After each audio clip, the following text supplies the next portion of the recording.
Schedules तो Indian constitution में, मतलब जब इंडियन कॉन्स्टिट्यूशन लागू हुआ था, इम्प्लीमेंट हुआ था 26 जनवरी 1950 को, तो हमारे यहाँ 8 शेड्यूल्स थे। बट एट प्रेजेंट टाइम पे अमेंडमेंट करने के बाद हमारे पास अभी कितने शेड्यूल्स हैं? ओवरऑल हमारे पास 12 शेड्यूल्स हैं। तो बारी बारी से हम इनकी चर्चा करने वाले हैं।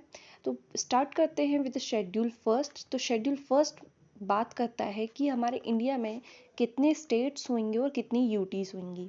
तो स्टेट्स और यूटीज़ बदलते रहते हैं, है ना, जैसे 2 जून 2014 में बदला, ये वो, मतलब बदलते रहते हैं। लेकिन इसकी बात कौन करता है? Schedule first. और एट प्रेजेंट हमारे पास कितने स्टेट्स हैं? 28 स्टेट्स और 8 यूटीज़, मतलब union territories. Now schedule second talks about the वेतन और द सैलरी और द रेम्यूनरेशन ऑफ प्रेसिडेंट और द ऑल ऑफिसर्स और ऑल गवर्नमेंट सर्वेंट्स। ठीक है, कि जो सैलरी हमारे प्रेसिडेंट जी को, सांसद, एमपी, एमएलए वगैरह, गवर्नर्स वगैरह, स्पीकर्स ऑफ पार्लियामेंट, है ना, speaker of parliament, vice chairman, ये सबको कितनी सैलरी मिलनी है। तो ये नंबर 2 बात करता है हमारा शेड्यूल। ठीक है, now schedule number 3 talks about the oath और द शपथ, है ना, जब शपथ ग्रहण होता है। Schedule third talks about the oath और द प्राइम मिनिस्टर, प्रेसिडेंट, है ना, और अलग अलग जो गवर्नमेंट ऑफिशियल्स होते हैं उनकी ओथ वगैरह भी अलग अलग होती है, क्योंकि उनकी रिस्पॉन्सिबिलिटीज़ अलग अलग होती हैं। तो शेड्यूल थर्ड हमारे उसमें बात करता है ओथ वगैरह की। Now schedule number 4 talks about the representation of the Rajya Sabha. ठीक है, ये स्टेट्स का रिप्रेजेंटेशन इन द राज्यसभा की बात करता है। जैसे राज्यसभा में किस स्टेट की कितनी सीट्स होंगी, फॉर एग्जांपल यूपी की 31, सीजी की, छत्तीसगढ़ की 5, है ना, ऐसे ऐसे, मतलब कौन से राज्य की कितनी सीट्स होंगी। ठीक है, इसके बारे में बात करता है हमारा शेड्यूल 4 कि जैसे आप इसमें भी लिखा है, देखो, fixes the number of members of the Rajya Sabha to be elected from each state, है ना, कि कौन से स्टेट से कितने मेंबर्स जो हैं जो राज्यसभा में उस स्टेट का रिप्रेजेंटेशन करेंगे। तो ये कौन सा जो है शेड्यूल बताता है? शेड्यूल 4। ठीक है, now will talk about the schedule 5। तो जैसा कि लिखा है इसमें, it mentions the administration and control of scheduled areas and scheduled tribes. देखो, जो शेड्यूल्ड एरियाज हैं और शेड्यूल्ड ट्राइब्स हैं, वहाँ के गवर्नमेंट में क्या एडमिनिस्ट्रेशन, मतलब प्रशासन कैसे होएगा, वहाँ का कंट्रोल कैसा होएगा, तो ये हमारा आर्टिकल 5 बताता है। इसमें अभी प्रेजेंट में करेंटली इसमें 10 स्टेट्स का जो है डिस्क्रिप्शन दिया है, और दो 10 states are Gujarat, Rajasthan, Chhattisgarh, Himachal Pradesh, Jharkhand, Madhya Pradesh, Maharashtra, Odisha and Andhra Pradesh and Telangana. ठीक है, तो these are the 10 states in which schedule 5 is applicable. Okay, sorry.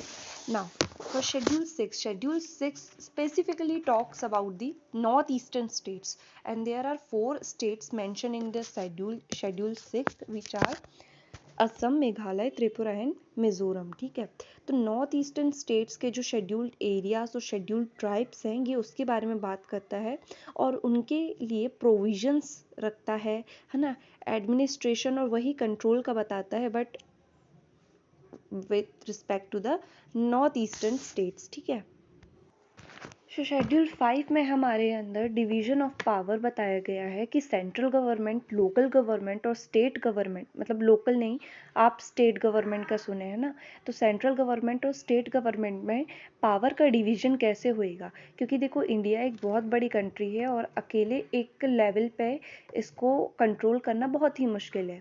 इसलिए डिसेंट्रलाइजेशन ऑफ पावर भी ज़रूरी है, कि पूरी पावर सेंट्रल में ना हो, कुछ पावर स्टेट गवर्नमेंट के पास भी हो। तो शेड्यूल 7 बात करता है division of powers between the central and the state government.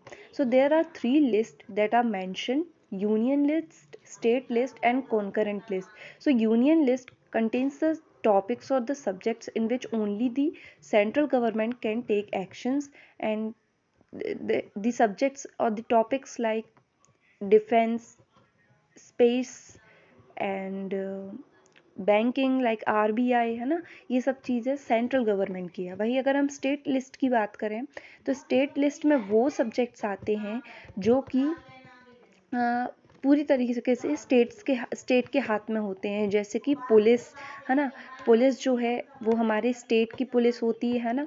और कुछ जो सब्जेक्ट्स हैं वो कॉन्करेंट लिस्ट में आते हैं। कॉन्करेंट लिस्ट मतलब जो यूनियन और स्टेट, मतलब सेंट्रल और स्टेट दोनों की जिसमें पावर होती है, ठीक है, उसमें भी अगर इनके बीच में लड़ाई दंगा हो जाए तो जो सेंट्रल की बात है उसको ज़्यादा मान्यता दी जाएगी। अब कॉन्करेंट लिस्ट के कुछ सब्जेक्ट्स है, जैसे एजुकेशन में आप सेंट्रल यूनिवर्सिटीज़, स्टेट यूनिवर्सिटीज़ ऐसे दोनों देखते हैं ना। Now Schedule 8 talks about the official languages. So there are how many official languages mentioned in the Schedule 8? 22, ठीक है। But at the time of the implementation of the constitution there were only 14 languages, ठीक है।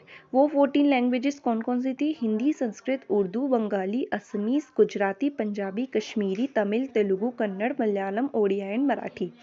फिर 1967 में 21st amendment पास हुआ और उसमें Sindhi language को भी ऐड कर लिया गया। उसके बाद 1992 में नेपाली, कोंकणी और मणिपुरी लैंग्वेज को ऐड कर लिया गया। कौन से अमेंडमेंट के साथ? 71st अमेंडमेंट के साथ, ठीक है। फिर 2003 में 92nd अमेंडमेंट के साथ बोडो, डोगरी, मैथिली, संथाली को भी ऐड कर लिया गया और एट प्रेजेंट 22 लैंग्वेजेस आ गई हमारे ऑफिशियल लैंग्वेजेस शेड्यूल 8 में, ठीक है। अब शेड्यूल 9, 10, 11, 12 ये जो 4 शेड्यूल हैं ये at the time of implementation of constitution नहीं थे, इन्हें भी अमेंडमेंट के द्वारा लाया गया है। तो ठीक है, तो शेड्यूल 9 को लाया गया फर्स्ट अमेंडमेंट एक्ट 1951 के साथ, जो कि बात करता है लैंड रिफॉर्म्स की, जिसमें से ज़मींदारी सिस्टम को हटा दिया गया है ना। हम इसकी बात विस्तार से करेंगे हमारे इकोनॉमिक्स की सीरीज में, ठीक है, इंडियन इकोनॉमिक्स जब हम पढ़ेंगे। नाउ द 10th शेड्यूल को लाया गया 52nd अमेंडमेंट एक्ट के साथ इन द 1985, है ना। इसमें एंटी डिफेक्शन लॉस के बारे में बात करी गई है। एंटी डिफेक्शन लॉस मतलब दल बदल कानून, ठीक है। जो लोग पहले मतलब क्या करते थे, पहले क्या होता था कि एक पार्टी से जीत रहे हैं, एक पार्टी का सहारा लेकर जीत रहे हैं, और जीतने के बाद अगर दूसरी पार्टी ने पैसे दे दी किसी एमएलए को, एमपी को सॉरी, तो उन्होंने पार्टी चेंज कर ली और उनकी जीती सीट दूसरी पार्टी को मिल गई। मतलब नाम किसी और पार्टी का और जीती कोई और पार्टी, ठीक है। फिर 1993 में आया 11th schedule 73rd amendment act के साथ, जो कि बात करता है पंचायती राज की। पंचायती राज एट द विलेज लेवल और द लोकल गवर्नमेंट लेवल की हम बात करते हैं, तो पंचायती राज आ जाता है विलेज लेवल पे, ठीक है। सॉरी, ठीक है। तो ये अमेंडमेंट एक्ट 1992 में आया था और इम्प्लीमेंट 1993 में हुआ था, ठीक है। और इसमें आर्टिकल 243A से आर्टिकल 243O तक की बात की गई है। देन 74th अमेंडमेंट एक्ट के साथ आया था हमारा नगर पालिका वाला शेड्यूल 12, ठीक है। तो ये भी अमेंडमेंट एक्ट आया था 92 में और इम्प्लीमेंट हुआ था 93 पे, ठीक है। और इसमें क्या है, 243 मतलब सेम आर्टिकल है, देखो बस जो सब क्लॉज है वो ए से ओ हमारा पंचायती राज का है और पी से Z/G तक की हमारा नगर पालिका का सिस्टम है, ठीक है। तो पंचायती राज में 29 सब्जेक्ट्स आते हैं और नगर पालिका के अंदर 18 फंक्शंस आते हैं, ठीक है। तो हमने सबकी बात कर ली, एक बार क्विक रिवीजन ले लेते हैं। तो article 1 talks about the union, है ना, मतलब कितनी यूनियन टेरिटरीज होंगी और कितने स्टेट्स होंगे। Article 2 talks about the remuneration of government officials. Now schedule 3 talks about the oath, है ना, शपथ। Schedule 4 talks about the representation of the members in Rajya Sabha, है ना, fixes the seats. Schedule 5 mentions the scheduled tribes and scheduled areas, मतलब castes in 10 states कहना चाहिए, ठीक है। शेड्यूल 6 में वहीं नॉर्थ ईस्टर्न स्टेट्स की बात की गई है, ठीक है, एडमिनिस्ट्रेशन और कंट्रोल की, और प्रोविजंस दिए गए हैं, ठीक है। फिर schedule 7 talks about the division of powers between central and state government. फिर schedule 8 have the languages or the official languages of India. Schedule 9 have land reforms. Schedule 10 anti defection laws. Schedule 11 panchayati raj and schedule 12 contains the Nagarpalika. So how many amendments have we read? Let's understand that. Okay, let's recall that, we will say. Okay, so first amendment act we have learned in schedule 9 है ना, कि schedule 9 को add करने के लिए हमें first amendment act पास करना पड़ा, ठीक है। फिर हमने पढ़ा था सिंधी भाषा को ऐड करने के लिए कौन सा अमेंडमेंट आया था, 21st अमेंडमेंट आया था एट 1967, ठीक है। फिर 71st अमेंडमेंट आया था 1992 को नेपाली, मणिपुरी और कोंकणी ऐड करने के लिए, ठीक है। 71st अमेंडमेंट कब आया, 1992 को। फिर 93rd अमेंडमेंट आया 2003 को, 92nd, ओके सॉरी, सो 92nd अमेंडमेंट आया 2003 को बोडो डोगरी मैथिली संथाली को ऐड करने के लिए। Now let's talk about the amendments for schedules, okay. तो 9 शेड्यूल के लिए 1951 में आया फर्स्ट अमेंडमेंट, फिर 10th शेड्यूल के लिए 1985 में आया 52nd अमेंडमेंट, फिर 11 शेड्यूल को ऐड करने के लिए 1992 में, लेकिन लागू इम्प्लीमेंट हुआ 1993 में, कौन सा, 73rd अमेंडमेंट एक्ट, और 74th अमेंडमेंट एक्ट भी सेम ईयर आया और इम्प्लीमेंट भी हुआ, ठीक है, 74th अमेंडमेंट एक्ट, ठीक है। तो हमने यहाँ लगभग 7 अमेंडमेंट एक्ट्स की बात करी गई है ना।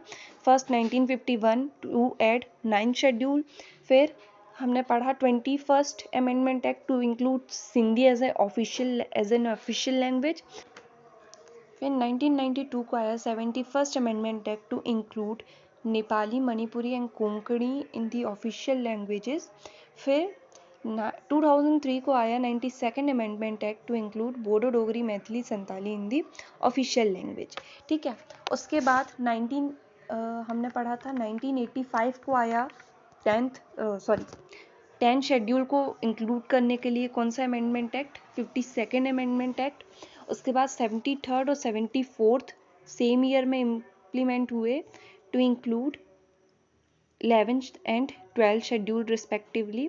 तो यही हमारे शेड्यूल सारे ख़त्म होते हैं। एक बार और रिवीजन करो, पूरा बन जाएगा। Thank you.